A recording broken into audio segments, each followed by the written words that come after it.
प्रातः कहा मुनि सन रघुराई, निर्भय यज्ञ करहु तुम जाई। होम करन लागे मुनि झारी, आपु रहे मख की रखवारी। अर्थात सवेरे श्री रघुनाथ जी ने मुनि से कहा, आप जाकर निडर होकर यज्ञ कीजिए। यह सुनकर सब मुनि हवन करने लगे। आप यानी श्री राम जी यज्ञ की रखवाली पर रहे। सुनि मारीच निशाचर क्रोही, लै सहाय धावा मुनि द्रोही। बिनु फरमान राम तेहि मारा, सत जो जन गा सागर पारा। अर्थात यह समाचार सुनकर मुनियों का शत्रु क्रोधी राक्षस मारीच अपने सहायकों को लेकर दौड़ा। श्री राम जी ने बिना फल वाला बाण उसको मारा, जिससे वह 100 योजन के विस्तार वाले समुद्र के पार जा गिरा।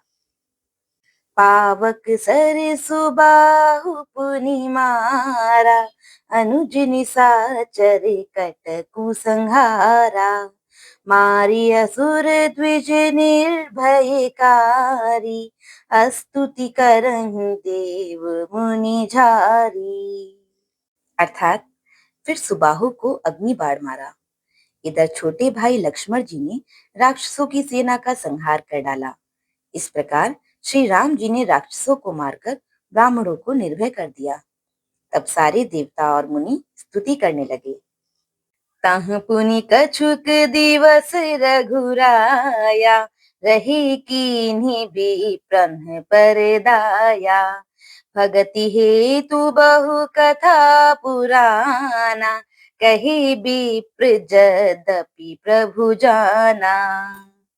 अर्थात श्री रघुनाथ जी ने वहां कुछ दिन और रहकर ब्राह्मणों पर दया की। भक्ति के कारण ब्राह्मणों ने उन्हें पुराणों की बहुत सी कथाएं कही, यद्यपि प्रभु सब जानते थे। तब मुनि सादर कहा बुझाई, चरित एक प्रभु देखिए जाई।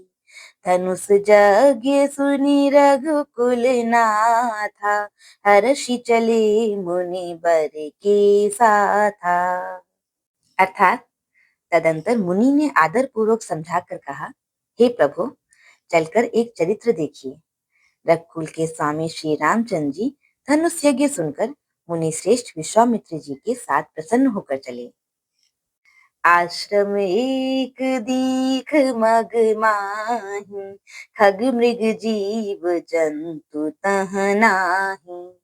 पूछा मुनि सिला प्रभु देखी, सकल कथा मुनि कहा विशेषी। अर्थात मार्ग में एक आश्रम दिखाई पड़ा। वहां पशु पक्षी कोई भी जीव जंतु नहीं था। पत्थर की एक शिला को देखकर प्रभु ने पूछा। तब मुनि ने विस्तार पूर्वक सब कथा कही।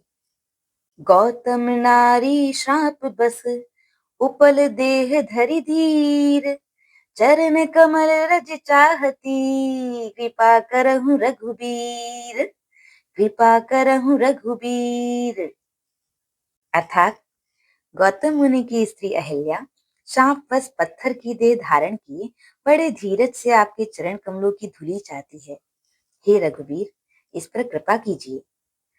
बोलो सियावर रामचंद्र जी की जय।